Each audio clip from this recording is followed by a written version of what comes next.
Today I'm going to show you how to switch accounts in Zoom. If you manage multiple Zoom accounts for work, personal use, or different organizations, you'll need to know how to navigate between them efficiently.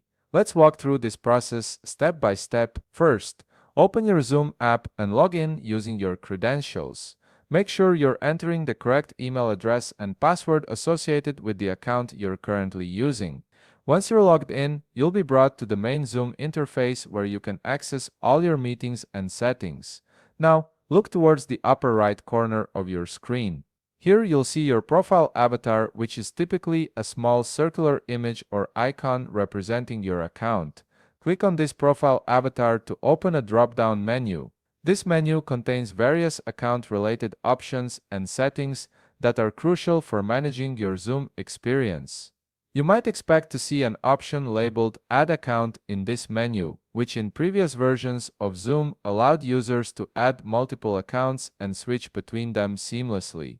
However, in the 2026 interface, this feature has been disabled. Even if you have an upgraded or premium account, the Add Account option remains unavailable. This change means that Zoom no longer supports having multiple accounts logged in simultaneously within the same app instance. So, how do you switch accounts now?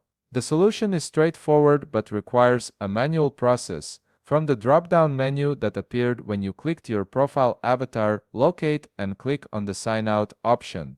This will log you out of your current Zoom account completely, closing your current session and returning you to the login screen. Once you've signed out, you'll need to log in again using the credentials for the account you want to switch to. On the login screen, enter either the email address or phone number associated with your other Zoom account. After that, enter the corresponding password. This manual sign-out and sign-in process is now the only way to switch between different Zoom accounts in the current interface. While this method requires a few extra steps compared to the old Add Account feature, it's still a reliable way to access multiple Zoom accounts. Just make sure you keep track of your different account credentials to make the switching process as smooth as possible. And there you have it. You've successfully learned how to switch between Zoom accounts using the current interface. If you found this video helpful, please leave a like, subscribe, and see you in the next video.